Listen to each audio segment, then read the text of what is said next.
Where are they taking me? Brenda wondered as she hurried with Davison and Mock into the depths of the GICC. She felt her heart rate increasing with each downward step. They had begun their journey through the west doorway of the GICC, descending a staircase and then doubling back through a wide doorway into the chamber directly beneath the GICC. The GICC crypt, the sacred burial ground of the Karankawa. It is also believed that the crypt connected to an underground slave tunnel. Galveston was one of the largest slave trading ports west of New Orleans, and this tunnel led all the way to the port. The air was heavier and humid here, and Brenda was already feeling claustrophobic. The crypt's low ceiling and soft uplighting accentuated the robust girth of the 40 Doric columns required to support the vast stone floor directly overhead. Relax, Brenda, she had to remind herself. This way, Davison said, moving quickly as he angled to the left across the wide circular space. The entourage hurried through, without even a glance at the large pillars lined with human bones and skulls arranged in geometric patterns along their circumference. The altar where the flame of remembrance had once burned was decorated with a particularly grotesque arrangement of human remains. Brenda was surprised how ominous and foreboding it was.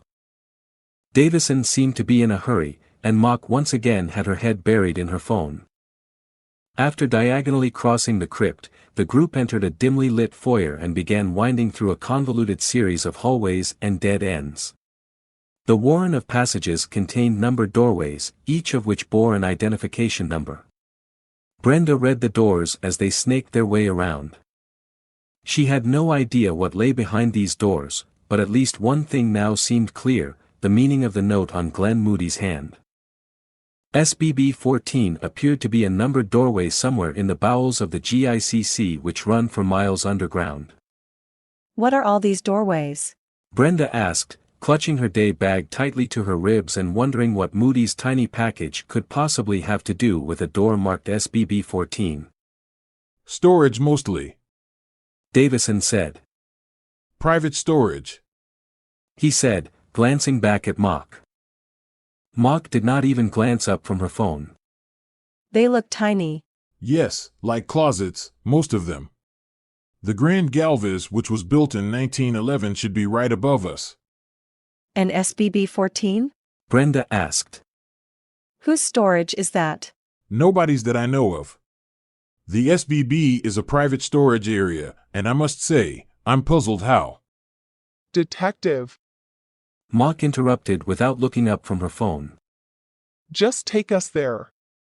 Davison clenched his jaw and guided them on in silence through what was now feeling like a hybrid self-storage facility and epic labyrinth. On almost every wall, faded directional signs pointed back and forth. Brenda doubted she could ever find her way out of here alone. This place is a maze. From all she could gather, storage room numbers began with either an S or an N depending on whether they were on the south side of the building or the north side.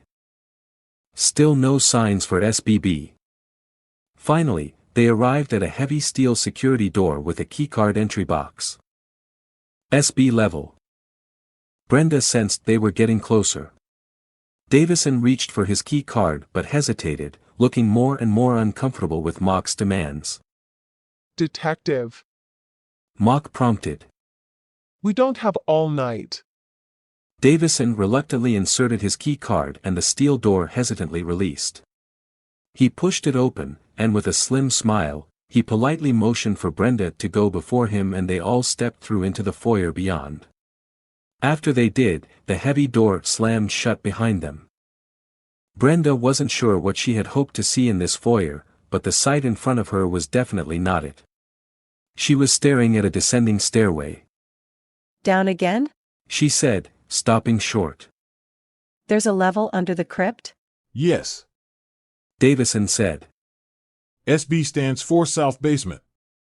Brenda groaned. Terrific.